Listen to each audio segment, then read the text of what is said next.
Bollywood industry में अक्सर आपने कास्टिंग काउच को लेकर तमाम तरह की खबरें सुनी होंगी। कई एक्ट्रेस ने इसको लेकर अपने अच्छे बुरे अनुभव भी शेयर किए हैं। अब हाल ही में एक्ट्रेस सयानी गुप्ता ने फिल्मों के इंटीमेट सीन को लेकर एक बड़ी बात की है।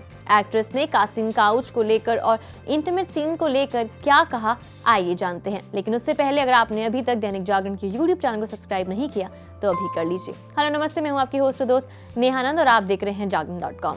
बॉलीवुड एक्ट्रेस सयानी गुप्ता ने जॉली LLB 2, जब हैरी मेट सेजल, आर्टिकल 15 और बार बार देखो जैसी कई फिल्मों में काम किया है। फिल्मों में इंटीमेट सीन कैसे शूट होते हैं और एक एक्टर को क्या और किस तरीके के रिस्क उठाने पड़ते हैं, इन सभी मामलों पर एक्ट्रेस ने एक इंटरव्यू में बात की है। फिल्मों में दिखने वाली चकाचौंध के पीछे की असलियत कई बार वैसी नहीं होती जैसी आपको दिखाई देती है। ये कई बार बहुत ट्रिकी भी हो सकती है। एक डायरेक्टर के दिमाग में क्या है और वो कैसा सीन चाहता है, उसे पर्दे पर लाना चुनौतीपूर्ण हो सकता है। यह तय करना एक्ट्रेस के हाथ में होता है कि वो उसे समझे और फिर पर्दे पर उतारे। इनमें सबसे ज्यादा दिक्कत आती है किसी इंटीमेट शूट के दौरान। कई बार एक दूसरे को कंफर्टेबल करने के लिए सीन को लेकर एक्टर लंबा डिस्कशन करते हैं, लेकिन केस हमेशा एक जैसा नहीं रहता।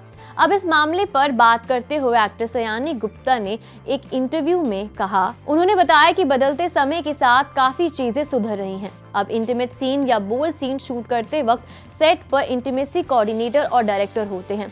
वो बहुत ही प्रोफेशनली शूट होते हैं, लेकिन कई लोग इसका फायदा भी उठा लेते हैं। एक्ट्रेस ने 4 मोर शॉट्स के वक्त सेट पर सुरक्षा को लेकर भी बात की। एक्ट्रेस गोवा में शूट कर रही थी। उन्होंने कहा, मुझे एक छोटी ड्रेस से समुद्र किनारे रेत पर लेटना पड़ा और मेरे सामने क्रू के साथ साथ लगभग 70 लोग थे। मैं उस समय बहुत अनसेफ महसूस कर रही थी क्योंकि मेरे सामने लगभग 70 आदमी थे। सेट पर मेरे बगल में एक भी शख्स नहीं था जो मुझे शॉल दे सके, यहाँ तक कि स्टाफ का भी कोई मेंबर नहीं था।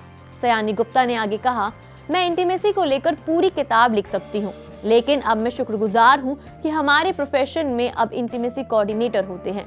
मैं साल 2013 में Margarita with a straw film के लिए शूट कर रही थी। कुछ लोग कहते हैं कि इंटीमेट सीन करना आसान होता है क्योंकि ये बहुत ही टेक्निकल तरीके से होता है, लेकिन इसकी आड़ में कुछ लोग इसका फायदा भी उठाते हैं। मैंने ये झेला है जहाँ डायरेक्टर के कट बोलने के बाद भी वो शख्स मुझे किस करता रहा। वैसे आपका कास्टिंग काउच और इंटीमेट सीन को लेकर क्या मानना है, क्या थॉट प्रोसेस है, वो हमें कमेंट सेक्शन में जरूर बताएं।